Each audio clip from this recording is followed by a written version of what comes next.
Welcome to Charlie's Tales. The story I want to tell you about today is called The Mooneyed Mule. When I was growing up, we lived on a small farm, and my dad was not a farmer. He enjoyed being on the farm, but he worked off the farm to make his living, and so we had cows and chickens and pigs, and I had horses to ride or raise show calves. It was a great life, and we had a small garden, and Dad decided one time that he wanted to have a bigger garden. So in order to do that, he needed to have a mule. Now, he had never owned a mule in his life, but he decided right shortly after Christmas that he was going to start looking for him a mule to have so he could put his garden in this spring. And he soon found out that mules were very, very expensive. Sometimes they cost more than a good horse cost. And so he kept looking, and one day he came in and he said, get in the truck, we're going to get our mule. So I ran out, jumped in the pickup with him, and we took off. His pickup had cattle sides on it, not because we did a lot of hauling of cattle, but it looked cool, looked like a farmer. And so we pulled up in front of this guy's house. And the man, Dad went up and knocked on the front porch, on the front door, and the man came to the door and had Dad said, "Are you the man that's got the mule for sale?" And the guy said, "I sure am." Says, "Come on, let me show him to you." So he and Dad stepped off the front porch. I jumped out of the truck and I went with them around. We walked around the house and we're walking towards the barn. And the man says, "Now, let me tell you something about this mule." Says, "He doesn't look too good." And we rounded the corner of the barn, and there was the mangiest, most moth-eaten looking old mule I have ever seen in my life, and it was literally propped up against the side of the barn. And Dad looked at that thing and he said, "You know, I'm not sure this is the mule that we want." And the man says, "Now wait a minute, let me get some harness out here and hook him up, because when he starts to plow, he is just a totally different animal." And so he went in the barn and got his harness, and he came out and started putting harness on that mule. And as he did, you could see the fire coming out of that mule's eyes. You could see his ears as they began to perk up.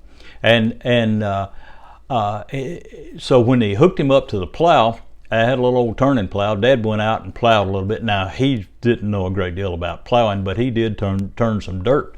But the man was absolutely correct. When that mule started plowing, he had a totally different demeanor about him. And so we plowed a little bit, and Dad says, "Well, I think we'll take him." So we took the mule out, loaded him up in the truck, and took him home. By then it was getting to be close to evening, and Dad says, "Let's run down to the bottom and plow a little bit and see what he looks like." So we loaded up all of our stuff on the sled, we hooked the mule up to it, and we drug down to the bottom land, and we went down and plowed for an hour or so, and it was beginning to get dark. And Dad says, "You know, we probably ought to just quit for tonight and take him back up to the barn." I said, "Why don't you take him back up there?" And I thought, I'm not going to take him anywhere. I'm going to ride him. So we unhooked the chains from the plow and from the single tree on the plow, and we hooked the trace chains up on the hames on the harness. And I climbed up on that mule, and it had this old leather bridle, but it had a rope plow line rein on it. And so I got on him and I started up through the woods. By then it was getting kind of dark. And when we got in the woods, it was really dark. And so if I hadn't guided him, he would have run into every tree in the woods. He almost walked into a ditch. And by the time we got up to the barn, I had decided there's something wrong with this mule. And so I told Dad, I said, I don't know what the problem is, but there's a problem with this thing. And so Dad looked at him about as intelligently as you could look at something like that. And he didn't have any idea what was wrong with him. So he went up the road to Mr. Jim White's house and asked Mr. Jim if he'd come down and take a look at our mule. Now, Mr. Jim had been plowing with mules for probably 60 years at that point, and he was the closest thing to a mule expert that we knew. And so he came down, he looked the mule over really good, and he told Dad, he says, "Mr. Glass, the only thing I can see wrong with your mule is that he's moon-eyed.